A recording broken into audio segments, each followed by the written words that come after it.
Wow. Yeah, this is the Elite 200 V2, and it's got twice the capacity of the AC 180. So cooking a meal on this only takes like 10 or maybe 15%.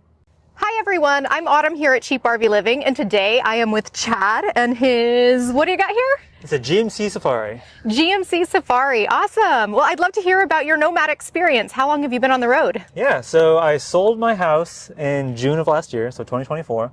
And before that, I was kind of practicing in my truck for a few months. So I was staying in my truck in the driveway just for a while to make sure that I could do it. Yeah. And I was living with all the stuff that I thought I needed in the truck. Yeah. So anything that I didn't want was still in the house, or I was giving it away or whatever. Well, I was just kind of trying to get used to, okay, what do I actually need? What can I get rid of? And, you know, how's this going to work? Yeah. So I also did a few short-term trips during that time, you know, listing the house and all that kind of stuff. I went ahead and retired from my job, so that gave me a lot more time to sell the house. Yeah, nice, okay. And as of right now, I'm still not working. All right. So just living the life. How long did you do that sort of transitory phase?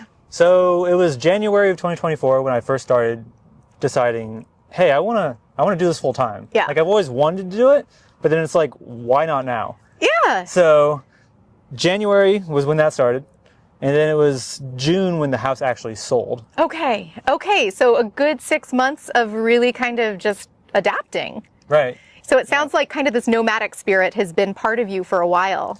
Yeah. So since at least 2014, I've been thinking about, you know, it'd be kind of cool to just move out of my hometown, go somewhere cool, maybe just work a few jobs living in my car, and then save up to get some land or something. So I didn't want a big full-size van.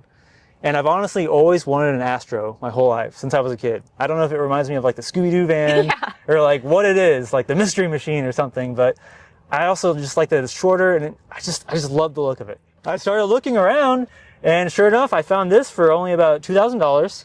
Nice. And I test drove it, ran well, shifted great. It really needed cleaned out on the inside. But yeah, I wanted something where you could go from the driver's seat to bed. Yeah. Just easily. One unit, you're inside. Because going from the truck, from the cab to the shell, to the cab to the shell, and you know, it had a leak in the back, so I couldn't just leave the back built out. Yeah. So I have to get to a campsite and then set up the bedding and everything, you know, morning and night. I have to break down or set up. Yeah. And it felt like I was camping, and it was great for camping, but it wasn't great for living. Welcome to my 2001 GMC Safari. Awesome. I'm a bit of a minimalist, so right now everything's pretty much a no build. For cooking, I am very lazy, and I'm doing it exactly how I was in a house. Okay. I couldn't do this with the truck, but now having this, it's super convenient. All right. I've got this Bluetti power station. Yes. And I cook every meal in this crock pot pressure cooker. Oh, okay. So this Bluetti can handle the power needs of that. Oh, for sure. Wow. Yeah, this is the Elite 200 V2, and it's got twice the capacity of the AC 180. So cooking a meal on this only takes like 10 or maybe 15%. Wow. Okay. Right. And then, so it sounds like, and then you have solar on the roof? No solar on the roof. I have a 200-watt portable panel. Okay. Yeah, and that's what I use to plug into the shore plug now. Okay, gotcha. Yep. Gotcha. Yep. Awesome. And then I carry about 22 gallons of water, a little bit more. That's a lot. Yeah. Yeah. So I've got this 7. I've got another blue 7 back there as a Jerry style, and then a 5 next to it. And then in the base of the bed underneath, I've got 3 1-gallon jugs that I keep spring water in. This is really spacious. Yeah. Yeah, so turning that seat around is something I just did in January. I got to Quartzsite, and I was kind of camping alone down on King Road, and another Astro just pulls in the next day and like goes to the campsite next to me. We get to chatting, and he tells me, you can literally turn the seat around without any special tools. Wow. You just unmount it, turn around, and remount it. Nice. Opened up so much space in here. It is. It's so spacious. I'm sitting in the seat right now, and it feels like a living room. Right, it does. And, you know, I can pick my feet on this and use it like a recliner. And nice. Tons of space, yeah. Yeah, awesome. And also, I love what you did for window coverings. It's very colorful. Oh, thank you. Very practical. Yeah, and there's actually it's Reflectix panels in here for privacy, and I've got black like sheet on the outside. Oh, nice. So from the outside, it just looks like the window's super tinted. Yeah. But then it's actually got the Reflectix to help both keep the shape as well as keep the heat out.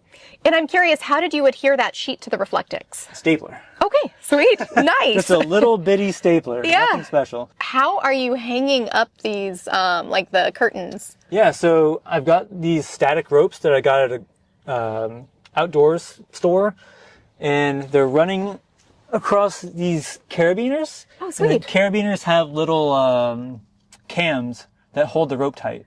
So you put the rope through that little hole, you pull it against the cam, and you can attach the carabiner to things. The blanket was sagging with just having a rope going across, so I got a 6-inch copper pipe, cut it down to 5 feet, and ran the rope through it. So now this stays nice and level. Oh, that's perfect. Right here, I just kind of keep like quick access stuff. So fruit, I've got clothes, which are quickly accessible. And then I've got a whole set of backpacking gear for whenever I go backpacking. Nice. And just kind of storage with clothes, extra sleeping bag, my camping chair, camping pad. Yeah, and here's the solar panel. So there's the bathroom. Home Depot 2-gallon bucket with pipe insulation around the top. And then I just put a plastic bag in there.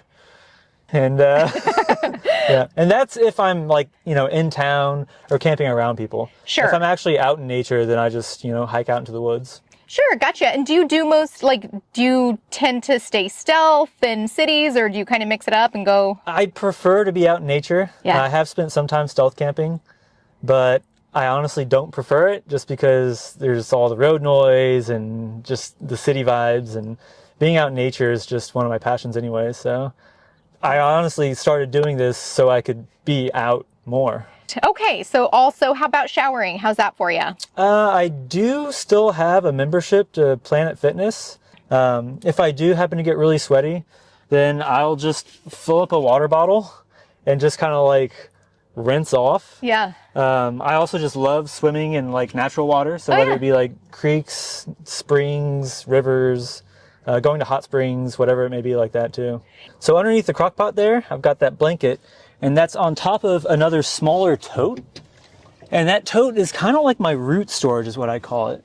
So since it's kind of covered on all the sides, it actually stays really chilly in there. And I was keeping things, and I still am keeping things that you would usually keep in a refrigerator, like condiments, sometimes greens, other fruits that need to be chilly. And I don't have a refrigerator. Oh. I don't really need one because anything I do is in there. I don't eat meat, so I don't have to worry about having a freezer with, you know, whatever it may be in there. That's awesome. You know, I have to say, I've interviewed one other person who had similar style totes, and they said the same thing. So it must do well enough for cool insulation. And I kind of found it out on accident too. It was just having things in there. Then I get it out and just like, huh, this is staying pretty chilly in there. Nice. So this is like your whole cook station. Yeah. Yeah. What about mileage? You said this is a 2001? Yeah, 2001 GMC Safari. Okay. Yeah, I think it is getting over 15 miles per gallon. Nice. Maybe sometimes up to 20. How many miles does it have? Yeah, so I got it when it had about 210,000 miles already. And actually just about a week ago, I met someone who said he got his 7 years ago with 210,000 miles, and now it has 410,000 miles. Wow. That's incredible. It's rare to hear about vehicles going that. And it still looked like it was in pretty good shape too. Wow, that's awesome. So I think one thing about really just getting in and doing it is not feeling like you have to have some super crazy, fancy, expensive rig. Yeah. So like I mentioned, I got this for only a little over $2,000. And like it's got things like it's missing the steering wheel column and like the knobs, and you know, that piece is cut off over there and there's rips in the ceiling. But just make sure your rig is mechanically sound. Yeah. That's what's most important. And then once you get in there and start living in there, start practicing, then if you want to fix things, like, you know, if a trim piece is broken, you can fix it later. Or you can at least start the life now in a rig you can afford, and then later move into something bigger or better if you need to. I think that's really great advice. Mechanically sound, but then just kind of work on it as you go. Right. Yeah, awesome. So the short plug is down here. So, you know, some vans will just have it right in the side, but it's all the way in here. Oh, wow. And so is that for the intention of keeping it stealth? Yeah. Exactly. Nice. And then it comes out underneath the bed, and then I have the cable running to the Bluetti already plugged in. Nice. That's a great idea. Yeah. Yeah. You had mentioned that you were like essentially in retirement. Is that right? Yeah. So I saved up for a few years, kind of knowing that I wanted to do something like this. Yeah. And I've always just kind of been frugal anyways. So I always kind of like having a bigger savings account.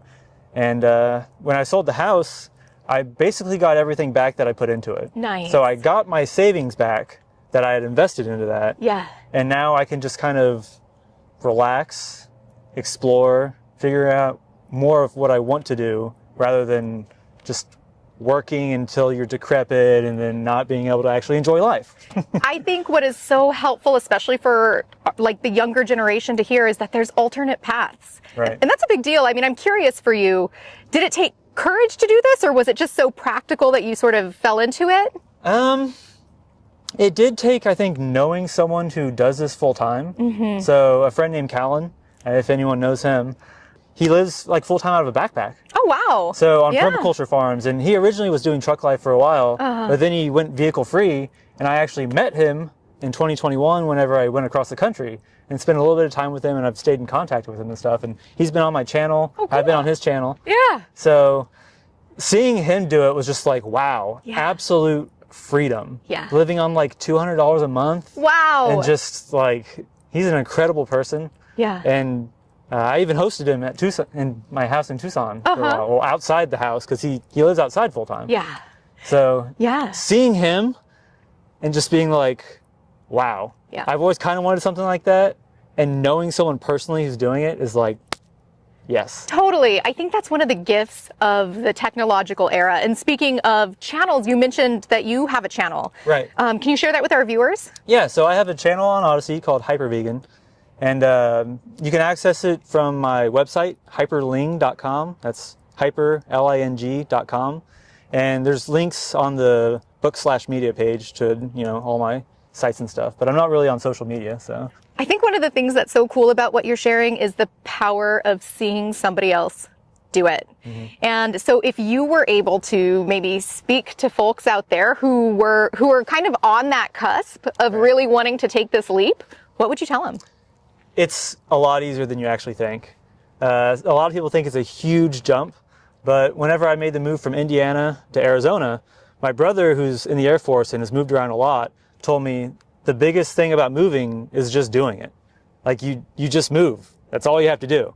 It's not a whole big process with all these things. Like, yeah, you know, you might have to change jobs and sell the house and that stuff, but you just do it. Yeah. There doesn't need to be any of the anxiety or stress or anything like that. If you want to do it, you get one life. Do it now. How was the downsizing for you? Well, I've always kind of wanted to be a minimalist. Yeah. And always kind of have been. Like, even when I had the house in Indiana, I had a room which literally had nothing in it.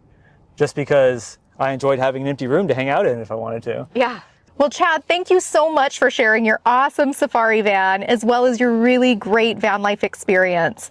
Folks, if you got anything out of this video, be sure to hit the thumbs up button, comment below, and subscribe to our channel. And be sure to check out Chad's channel. Can you tell us again what it is? Yeah, so it's HyperVegan on the platform Odyssey.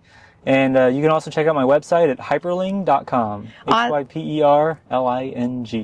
Awesome. Thanks again, Chad, and we'll see you next time, folks. Yep. Take care.